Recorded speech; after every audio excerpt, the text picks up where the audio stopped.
माऊली Bhagwati productions आणि मोरया निर्मिती सादर करीत आहे हे राम नथुराम.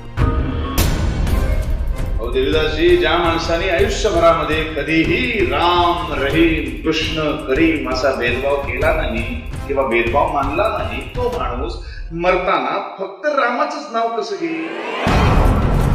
राम आणि रहीम दोघांचे घेईल ना, आणि एकाच घ्यायचं झालं तर तो रहीमच घेईल. राम त्यांच्या हृदयात होता, पण रहीम मुखात.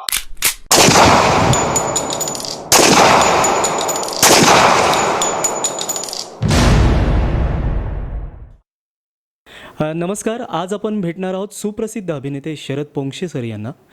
शरद पोंक्षे हे नाव डोळ्यासमोर आलं की चित्रपट, मालिका, नाटक या सगळ्यांमधूनच त्यांनी केलेल्या भूमिका आठवतात. पण आज दापोलीमध्ये हे राम नथुराम या नाटकानिमित्त आपल्याला ते भेटणार आहेत. या नाटकानिमित्ताने लेखक आणि दिग्दर्शक अशा एका वेगळ्या भूमिकेमध्ये आपण त्यांना बघणार आहोत. जाणून घेऊया या नाटकाबद्दल त्यांच्याकडूनच. हे राम नथुराम हे नाटक लिहिणं हा अपघात होता, कारण प्रदीप दळवीने अत्यंत दर्जेदार आणि फारच उत्तम नाटक लिहिलं होतं. मी नथुराम गोडसे बोलतो आहे. पण ते आधीच्या ज्या निर्मात्यांकडे होतं त्यांनी ते नाटक 817 प्रयोगानंतर सप्टेंबर 5 सप्टेंबर 2015 साली शेवटचा प्रयोग केला आणि बंद केला. त्यानंतर प्रयोगच झाले नाहीत आणि मग त्यांनी तो नाटक बंदच करायचा निर्णय घेतला. पण माझा त्या नाटकावर जीव आणि एका विशिष्ट वयोमानापर्यंतच मी हे नाटकातला रोल करू शकतो. त्यामुळं मला ती पण भीती होती. दिवस सरत चालले होते. काही वर्षच माझ्या हातात आहेत, कारण नथुराम 38 वर्षाचा, माझं 50 पूर्ण झालं. अजून एक 4-5 वर्ष मी नाटक करू शकतो.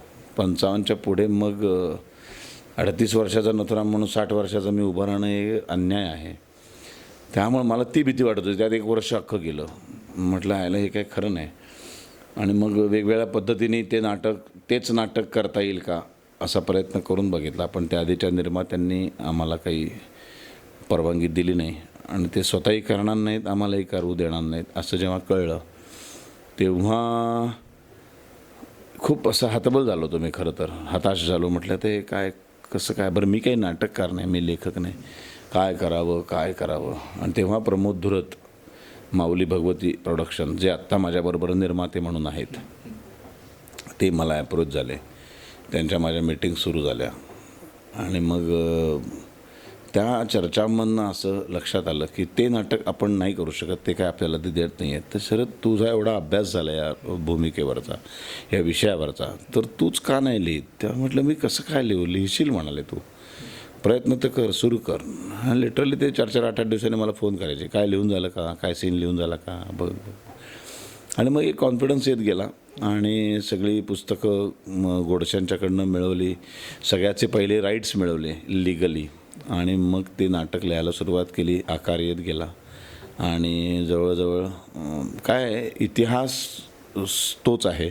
त्यामुळं बऱ्याचशा सिमिलॅरिटीज तुम्हाला दिसतील. म्हणजे आता शिवाजी महाराजांवर नाटक किती कोणी लिहिलं तरी साधारण विषय प्रसंग काही बदलत नाहीत नाटकातले, ते तसेच राहतात. तसंच हा इतिहास आहे, काय काल्पनिक गोष्ट नव्हे. त्याच्यामुळं हे नाटक लिहित असताना फक्त मग आता 14 वर्षात ज्या ज्या गोष्टी मला खटकल्या त्या नाटकातला जो हिरोइझम मला खटकला आहे, नंतर सुपर हिरो करायचा जो प्रयत्न केला गेला आहे किंवा खूपच प्रायोगिक पद्धतीने ते नाटक केलं जात होतं, वास्तवातलं काहीच कळत नव्हतं. म्हणजे पोलीस स्टेशन तर पोलीस स्टेशन, पोलीस कोठडी तर पोलीस कोठडी, बिर्ला भवन तर बिर्ला भवन, प्रार्थना सभेमध्ये तर खऱ्या प्रार्थना. तर नाटकात मी 100-500 माणसं नाही आणू शकत, पण मी 7-8 माणसांमध्ये पण तो फील देऊ शकतो ना. असे सगळे विचार सुरू झाले आणि मग त्यातनं नाटक जन्माला आलं, हे राम नथुराम. सर, तुम्ही या नाटकानिमित्ताने आता कोकण दौरा करता, तर या कोकण दौऱ्याबद्दल तुमचा असलेला आत्तापर्यंतचा एक्सपिरियन्स काय राहिला? नाही, एकूणच कोकण दौरा कशाला, संपूर्ण ऑल ओव्हर महाराष्ट्र, ज्या ज्या खेड्यापाड्यातून मी प्रयोग करतो तिथे रसिकांनी मला उदंड प्रतिसाद दिला आहे. रसिकांचं अतोनात प्रेम या नाटकावरचं, माझ्या भूमिकेवरचं, माझ्यातल्या कलावंतावर केलेलं प्रेम, हा रिस्पॉन्स मला कायमच मिळाला आहे. विरोध होतो तो कधीच रसिकांनी विरोध केलेला नाही आहे. कुठल्याच रसिकानी नाही. कट्टर गांधीवादी विचारांची सुद्धा माणसं नाटकाला येतात, बसतात, नाटकाचं एक नाटक म्हणून ॲप्रिशिएट करतात, सांगून जातात मला की काही विचार आम्हाला नाही पटले, विचारांमध्ये आमच्या आणि त्यांच्या तफावत आहे, पण नाटक म्हणून अप्रतिम. म्हणजे याच्यासाठी मी डॉक्टर लागूंचं उदाहरण देईन की काही काळापूर्वी पहिल्यांदा जेव्हा लिहिलं गेलं तेव्हा मला वाटतं हे नाटक डॉक्टर लागूंकडे गेलं होतं, हा रोल त्यांनी करावा म्हणून. आणि प्रदीप दळवींनी त्यांच्यासमोर वाचून पण दाखवलं होतं. मला वाटते 82, 83, 84ची वगैरे कदाचित गोष्ट असेल ही. आणि ते डॉक्टर लागू म्हणाले एक भूमिका म्हणून मला भयंकरच भावली, पण मला हे विचार पटत नाहीत. मी नथुराम गोडसेला मला तो मान्य नाही, त्याचे विचारसरणी मला मान्य नाही, त्यामुळं मी तेवढ्या कन्व्हिन्सिंगली हा रोल नाही करू शकत. आणि म्हणून त्यांनी ते नाकारलं. आणि प्रत्येक नटाचं नशीब असतं आणि एकेका भूमिकेचं आणि त्याचं नाळ जोडलेले असतात, ती त्याच्याचकडं येते, तशी ती माझ्याचकडं आली.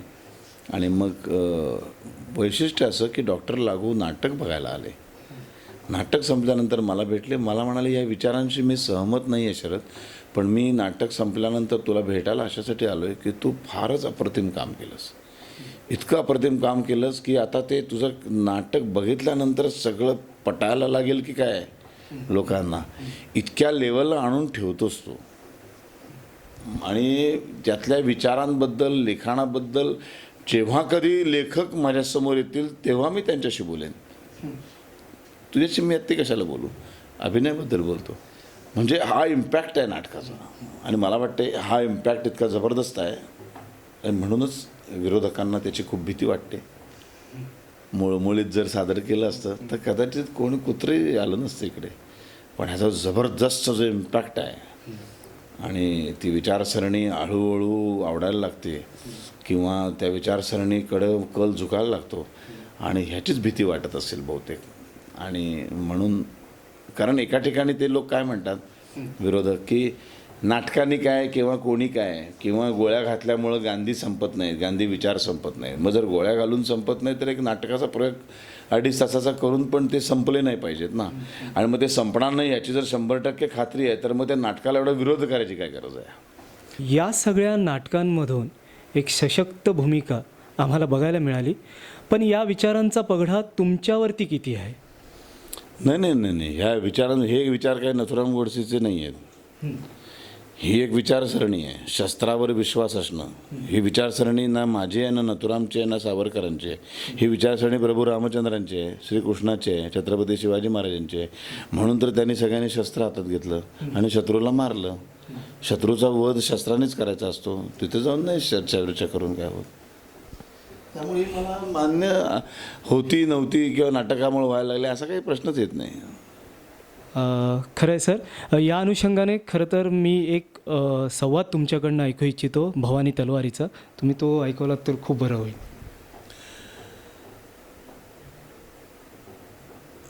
माझं मृत्यूपत्र वाचलं आणि सावरकर मला म्हणाले की नथुराम वा, आधुनिक भारताचा दधीची आहेस तू, तुझ्या या अस्थींची शस्त्र होतील. मी म्हटलं त्यांना की एवढ्या मोठ्या माणसाची उपमा मला देऊ नका, कारण भवानी तलवारी लोखंडाची असली तरी लोखंडाचा प्रत्येक तुकडा हा भवानी तलवार होऊ शकत नाही. पण निरुत्तर झाले तर ते तात्याराव कसले. तात्याराव मला म्हणाले, अरे वेड्या, शिवाजी महाराजांनी स्पर्श केला ना म्हणून तलवारीची भवानी झाली. वा, क्या बात आहे. या प्रयोगानंतर पुन्हा एकदा तुम्ही दापोलीत येणार आहात का? हो, नक्कीच येणार आहे मी. एक डिमांड शो आहे, एप्रिल एंडला होईल अनुबंध संस्थेतर्फे.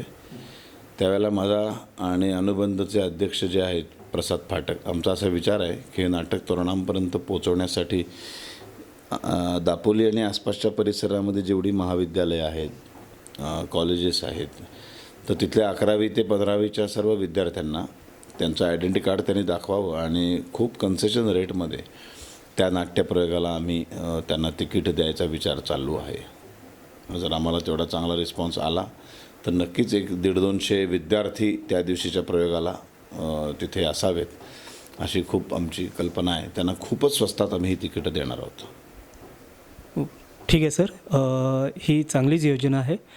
यानंतर रंगभूमीवरती नवीन कुठला एक नवीन नाटक आलं अजून त्याचं नाव ठरायचं आहे. मिलिंद शिंत्रे लेखक आहेत आणि त्या नाटकाच्या आता तालमी सुरू होतील. मार्च 12-15पर्यंत त्याचं ओपन होईल नाटक ते.